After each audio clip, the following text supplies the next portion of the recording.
So the video you have all been waiting for, the moment to introduce to you the greatest DLC Skyrim has to offer after all these years. It has to be the best DLC in all Elder Scrolls games, to be honest. I have never experienced a DLC like the Hearthfire. You absolute gem of a thing. Get off my screen and make way for Dragonborn.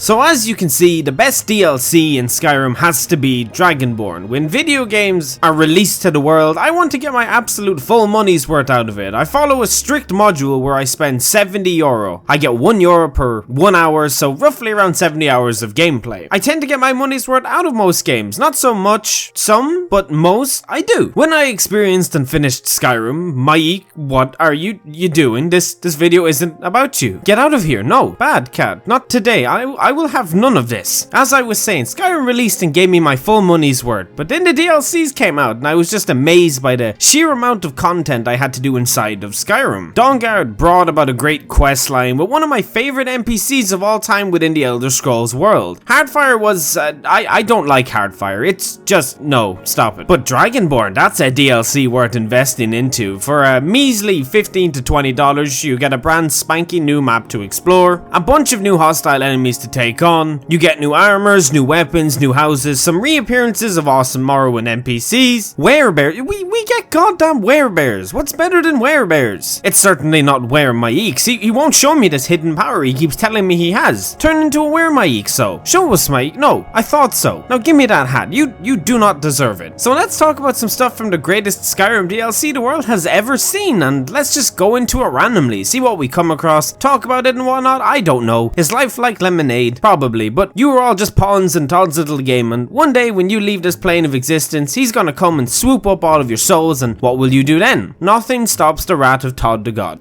So Miraak, show me what you got, bitch.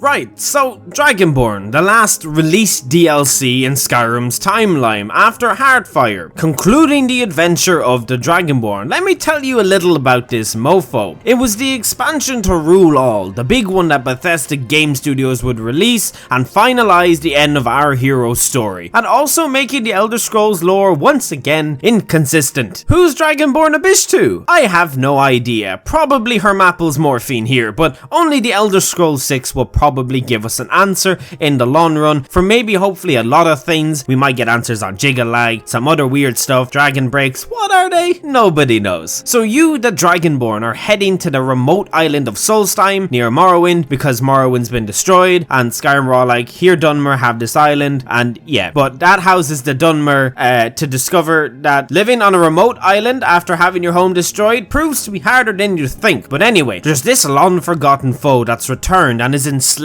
people and just wants to kill you and take over everything, like all evil people. You know, isn't that what evil people usually do? Miraak was once a dragon priest and feels that there can only be one Dragonborn in total, and seeing as how he's the first Dragonborn at all, and you are the last, he wants to get rid of you to be the only one. It's pretty simple maths. But like the hero you are, you will fight lots of new enemies and use a bunch of new shouts and help the Skull tribe, these caveman Neo guys, in exploiting and stopping Miraak's plan, and ultimately, spoiler alert, you don't even kill him. Goddamn Hermapples here does. Puts his big dirty tentacle right through Miraak's chest from behind in a cheap shot. Like, who does that? Oh, right, he does. Because he finds out Miraak is trying to get away from Hermapples, and Hermapples isn't happy about this. You will spend a lot of time in the plane of oblivion known as Apocrypha. This realm belongs to Hermapples himself, and is much better than anything Dagon has to offer. Middle finger to you, Oblivion. You will repeatedly be transported to this realm when searching out black books, which you will need to stop Miraak. I think you only have to do one to actually progress the main quest. The rest are side stuff, but we'll talk about them later. But I have to say, I do really enjoy all the quests this DLC has to offer. I don't have too many complaints about it. So you have the basis of the DLC and the story and the plot, which isn't anything over unique. It's pretty decent, you know. It's a villain trying to do villainy things and you gotta stop him, and you're the excuse for it, you know, like all Elder Scrolls hero. But what are we going to be going on about exactly? Well, we're just going to go over some stuff stuff, I guess. We'll look a bit more into the story now. That's what we'll do. We'll go into detail in a few of the features overall in the DLC, but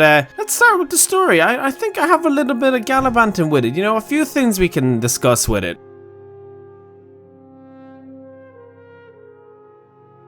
So there are 7 main quests in the Dragonborn DLC, and they are pretty long and fun quests. Some really neat dungeons to explore through. You meet some familiar characters, you learn some new really cool shouts. Talking about you, Bendwill, Soul Tear's in another DLC, but you'll always be my favorite Soul Tear, don't worry. Break and destroy a bunch of stones and other stuff, and voila, you are the only Dragonborn left standing by the end of it. Now, some villains in the Elder Scrolls have a problem with being a consistent good villain, and with making themselves an overall good villain. They might be a villain, but they're not a good, consistent villain. It doesn't mean they're bad, it just means they're not actually as scary as Bethesda hoped they would be. You know, they're not like Jägermeister in the first game, or like Mancor Cameron in Oblivion. Like Dagon, man, oh, Jesus. There's my example. Mehrunes Dagon. He's just laughable at this point. He's like the biggest failure Tamriel has ever seen. But then you have Alduin. Don't even get me started on Alduin. And then there's Harkin. He's alright. He doesn't really do a whole lot, bar tell you his plot, then you kind of just hand the thing he needs to him, and then he gets angry so you kill him. Like, his idea is pretty scary, but his execution of how he does it isn't, because he doesn't really do anything at all. But then we have Miraak, who doesn't just have the sexiest voice known to man in the Elder Scrolls, but he also is actually very nearly succeeds doing everything he plots on his own. To do it on your own, trapped in a Daedric's realm, that's big. Now, of course, nothing gets past Hermappo's Mora, and he figures out Miraak's scheme and impales him and makes you his new servant at the end, but by God, if the boss fight isn't the coolest thing ever, I don't know what is. Obviously, Bethesda took notes from how much people complained about Alduin, and set up some stages to fight Miraak in. He brings down dragons and he insta-kills them and shouts really loud, and it makes him more powerful, and he can literally nearly kill you. He nearly does, but you know, Hermappos finishes the job, because YOLO swag and stuff. Like, he actually nearly kills you. Like, the only thing that's proven to be a threat to the Dragonborn has been another Dragonborn so far. Like, not even a dragon who eats the world was actually that big a foe. You know what I mean. Whether you defeated Alduin or not, actually, that'll be a bit important now. I'll have to tell you something about that, alright? Because the premise of the story, at some point during it, there's this really cool part where Miraak mentions Alduin, and he will mention him depending on what you have done in your own main questline. Whether you defeated Alduin or not will give you 2 different pieces of dialogue. If you haven't stopped Alduin, Miraak will boast about doing it first thing when he returns to Skyrim. If you have defeated Alduin, however, Miraak will tell you how he could have done it anyway and gloats like a big douchebag. It's a cool little thing they included, but that's the overall story of Dragonborn. So let's talk a little bit about Solstheim and its quests now and some of the content included in it.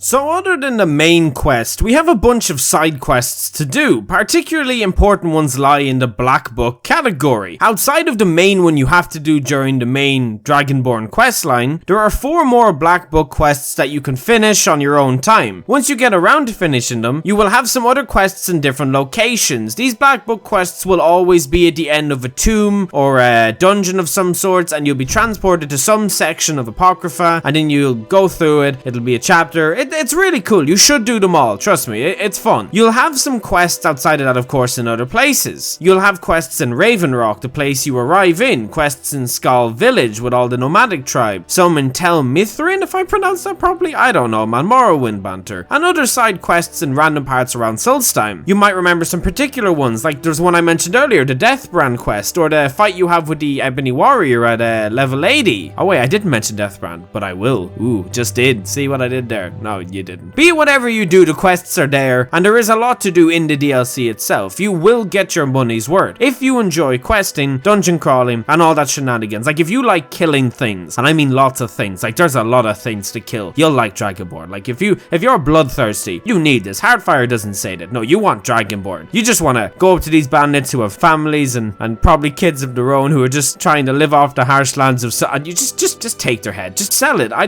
don't know. Now the map is pretty big. If you find you have done everything possible in Dawnguard and Skyrim's main quest line, Dragonborn has a lot going on with its map. There's 30 plus locations in it. You could probably have guessed that anyway from the achievement, but still, you can have a look at the map yourself filled up. New types of enemies all over include Reiklings, the little goblin things, the squid-looking yolks and Apocrypha, new types of bandits, and goddamn werebears. Thank you, Todd the God, thank you. Finally, we got werebears, and I think there's were sharks and other were creatures in the Elder Scrolls. Honestly, man, there's so many were creatures in general. You should just look it up. I need to do a video on were creatures. That's what we need to do. But there's plenty for you to explore and kill. And do so. Take your time and have fun. The content is there and packing. You don't necessarily have to do the main quest immediately. Just explore Solstheim itself. See what it has to offer. You never know what you will come across. I ain't gonna spoil anything big on you here, but just take a look around if you haven't done it. If you haven't got around to it, now is the perfect time. But we shall talk about one more main thing, and I think that's the loot you gain doing this DLC.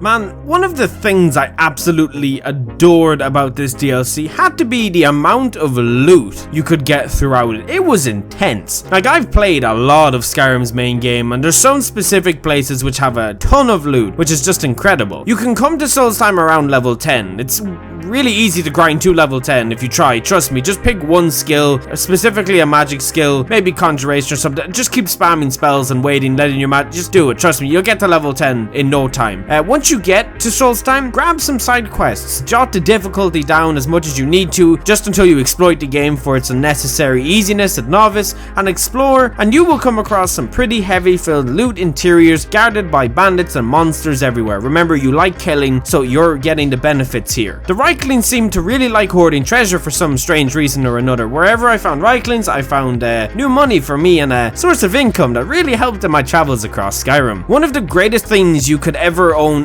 is the Deathbrand set, which you get by doing a quest, and just I don't want to spoil it. Just get it, trust me, you'll be glad you did. The values and the enchantments and everything about it, I could say it's probably the best armor in the game outside of what you can make yourself at the end game with the dragon armor and whatnot, but trust me, you'll like it. It's easy to get as well once you have the difficulty on easy because you're a pleb. Kill everything and everyone and show your place amongst the Reiklings and Reavers and the tentacle things and Apocrypha. God, why can't I remember their names? They're just so horrifying to look at for some reason. But just do as much as possible. You will come out doing Dragonborn and you will be satisfied with the story, with the quests, with the enemies, with the loot, with everything. You will feel like you spent a good 15 bucks. And if you already haven't played it and you own a special edition on something, the Switch, PlayStation, if you have, just go and play it. There's literally no reason you shouldn't. Like, go and do it. You are missing out, I'm telling you. If you haven't, you've done everything, let me know what you thought about Dragonborn. I'd really like to know what you think. But if you haven't for some reason, then don't. I don't know. But yeah, if you want a bunch of new things to do and you like Skyrim and you're addicted and you for some reason can't play anything else because you just are addicted and you're addicted, why are you addicted? If you haven't played Dragonborn's DLC, get yourself right in there. You'll be missing out on some of that fabulous content, boyos and girlos and thinnos. With all that being said, I think that about wraps up my opinions on a basic knowing for this DLC pack and what I think about it in general. You should know by the end of this because I've talked about it and I said I liked, so I like it. But it doesn't matter what I think at the end of the day, it matters what you think, and what you think is much more important than what I think. But do yourself a favor and go and kick Miraak's ass, would you? He kinda deserves it. He's an arrogant fecker. But if you did enjoy listening to me ramble about this DLC pack for Skyrim, then good on you. You are officially a cool person of the higher places on Tamriel, and my geek likes you, and I just go play something. Why are you still playing Skyrim? It's 2018, come on, man. But maybe we should do a video on the Horse Armor DLC for the bands, you know. See what it's about. We could get an hour of a video out of just talking about it, you know. The Horse Armor DLC, the greatest DLC. Yeah, why? Because why not, you know? Horse Armor DLC.